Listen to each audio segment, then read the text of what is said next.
Will it work? We don't know. Welcome all to the Todgers Tank Show. Welcome back to Todgers Tanks, everybody. I've shown you around the fish shed as it currently looks, and I've also mentioned that things are going to be changing a lot soon.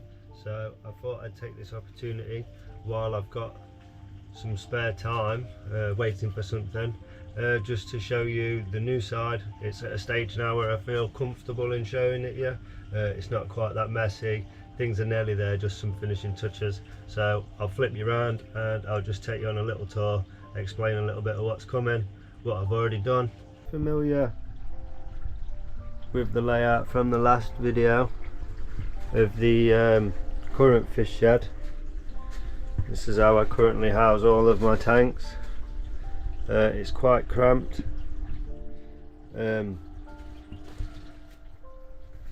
This was supposed to be the end of it. That tank there that you can see, that 4 foot, that was the last tank going in the fish shed, and it was going to be done. Just needed organising, no more. But as I mentioned, one of my other projects failed. This pond was initially for endlers when I first set the shed up about 3.5 years ago.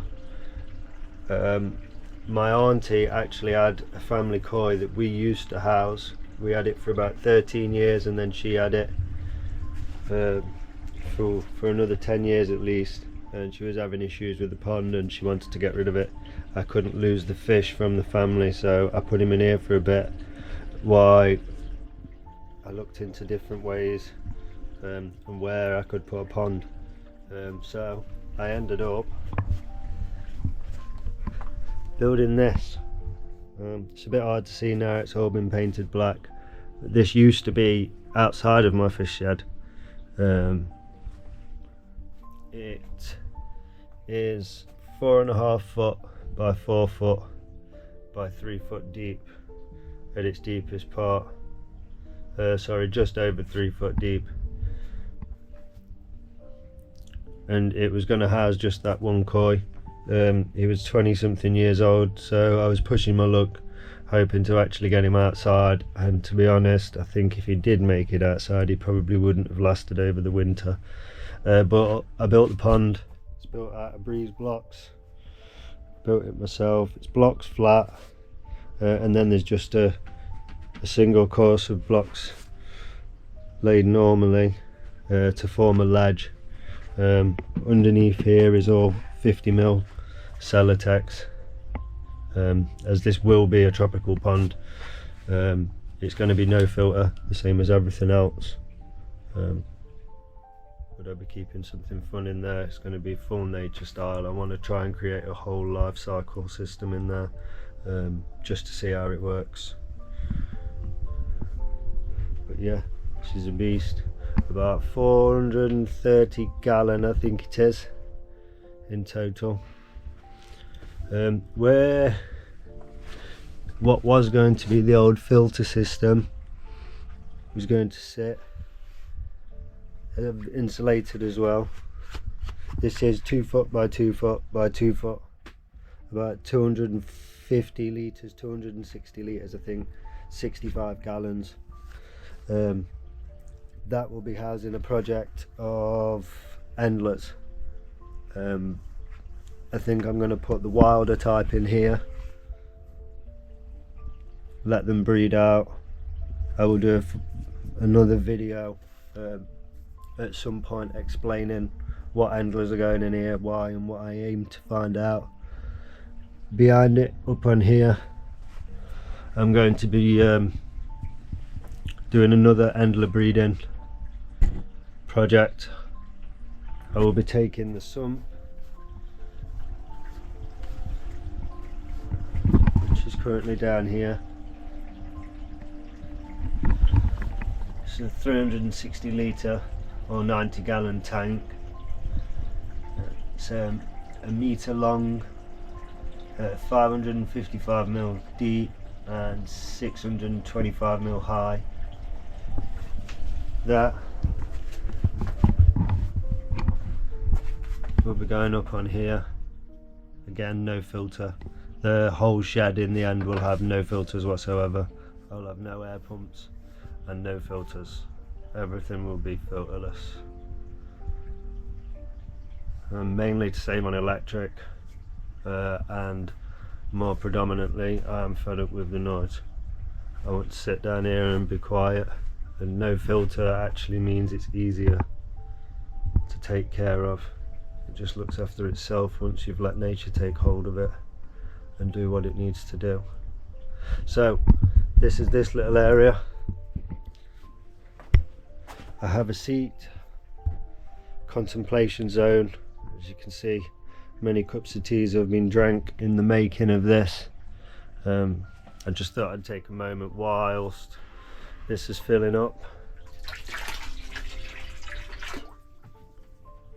just to show you around and explain a little bit of what's going on in here and what I'm working with.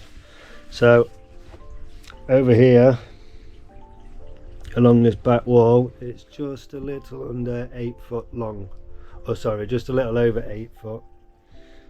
But if I was to build racks, it's not long enough to get 2 4-foot tanks next to each other. So the plan is within here and the area that I've got in a stack, and I will be using them as live foods. So my Daphnia culture, probably in 2 tanks I think I'm going to keep Daphnia, and then I'm going to have a look at keeping blackworms, maybe. Not looked into them fully, but maybe I'm thinking down there where it's a bit cooler might be good for them. But yes, all of these tanks are going to be going in here along this back wall. So 2 of the 2.5 foots are 15-inch high. I'm going to have them along the bottom.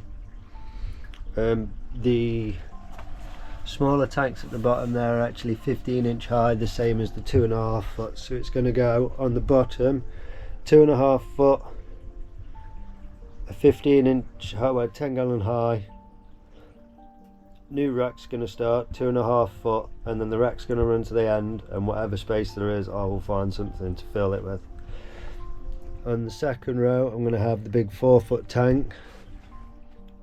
This one from here is going to be in the middle.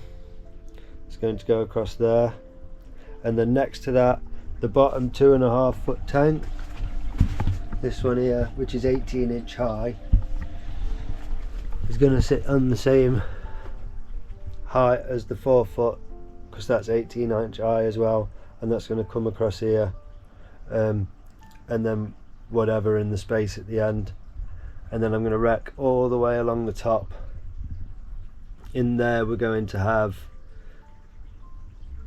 all of the tanks with the black rims. So there will be a row of 8 of these, and if there's enough room I will get a 9th just to go along the top. They are going to be for Beely Aquatics shrimp. That's where she's going to be breeding, and most of the fish in the tanks in here, sorry, although I'm going to be scaping them, they are hers. I've got to keep my hands off, mainly because of how much money I'm about to spend in here once it's empty, and the amount of tanks that I'm going to be putting in.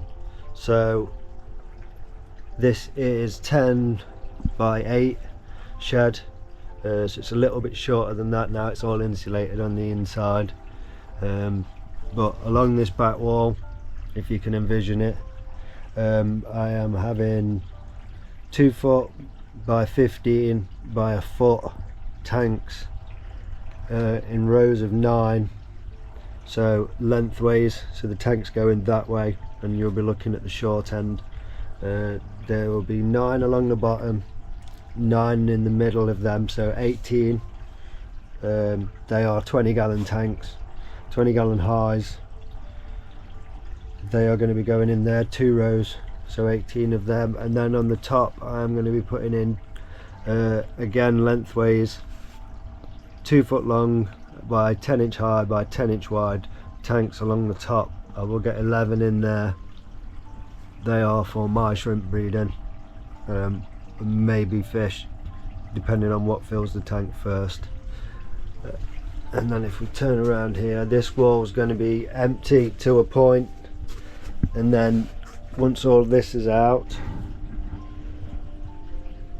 I'm going to do the same here as what I'm doing on the back wall. I'm coming out 4 tanks, so there will be 8 20-gallon highs in total in 2 rows, and then 5 shrimp tanks, again 10-inch high by 10-inch wide, and then 2 foot all the way to the back for some more shrimp breeding. Over here, as part of giving my friend this tank, I will be gaining a 30-gallon breeder, so I'm going to be using that at the bottom, and I'll build a rack around that. Not quite sure if from above that I'm going to do something with these in order to build some sort of fry rack, because I do have some plans to breed some small cichlids in here as well as the endlers, just because I think if I do just endlers, the way my brain works at the minute, I am well in tune with my fish and I'm locked on what I want to be doing, but that could change at any moment. Fortunately for me, that is how my brain works. So unless I have to stay in here and I've got different things to focus my time on, I think this area here might end up being something for breeding apistogrammas. Maybe a little setup for that, but we'll see. But I'm going to put the 3-foot tank in at the bottom definitely, and then I'll see what I put above it depending on what I can get my hands on. So yeah, that's pretty much it. I just wanted to let you know what my plans are moving forward. I'd already shown you around this, shown you my tanks. Thought it was about time I showed you what I've been working on. So this is the start of everything. I've got all the electrics in there, as you can see. The lights are on, these are bright. I need to put something around these, a bit of a cover maybe, going up and round, just so that they don't catch your eye. Or potentially, because of what will be going in here in the end, I'm going to be putting some netting up here and along the top and then down there. What I would like to do is maybe panel from sort of here up and then along here to there, and then that should block out the light, and then I'll have netting down to here and around there just up to where this pillar is. Not quite sure what to do along this bit, because I don't want what's going in here potentially getting in here. It shouldn't do. I'm stopping the water quite low. It will be this far off, and there is a good distance, and I plan to have quite a lot of floating plants around here, so just to discourage any jumping. But coincidentally, this space, if I was to put a flat board on it, would fit a 20-gallon on, or any 2-foot long by 1-foot tank that I so wish to put on. And I think if I'm going to put a barrier anyway, it may as well be glass full of water, and then I can potentially use it because of the light from both ways as a tank to scoop fish out of here, put them in there, so I can take lovely pictures and videos of them for you, because the light in here is really nice. I don't know whether it's going to be good when there's a tank there, but we can see. But hey ho, that's not yet. I've got to just finish this off with some nice wood and along here, around there and down there. Get it painted black, like my soul. I like black, everything black. Build the rack, get the fish tanks in, get that emptied, go on holiday somewhere in that time frame, going to Tenerife, and then when we come back. Thanks for tuning in. I hope you're as excited about everything as I am. Like I say, all the background of why I'm doing the breeding and stuff like that, I will be creating a membership. Just keep your eyes out for it. If not, and you just want to watch my videos, please like and subscribe. Hopefully I've shown you there's a lot to come, and there will be a lot of content to come. I'm going to try and do it as quick as I can. I am learning how to edit and do videos at the same time as I'm learning how to do fish and everything else, so it's not always the fastest. Plus I have a full-time job. I'm currently doing a degree and I work Saturdays for extra money, so I'm always rushed, I'm always busy, I don't like stopping, but I'll see you when I see you. Thanks for coming. Bye.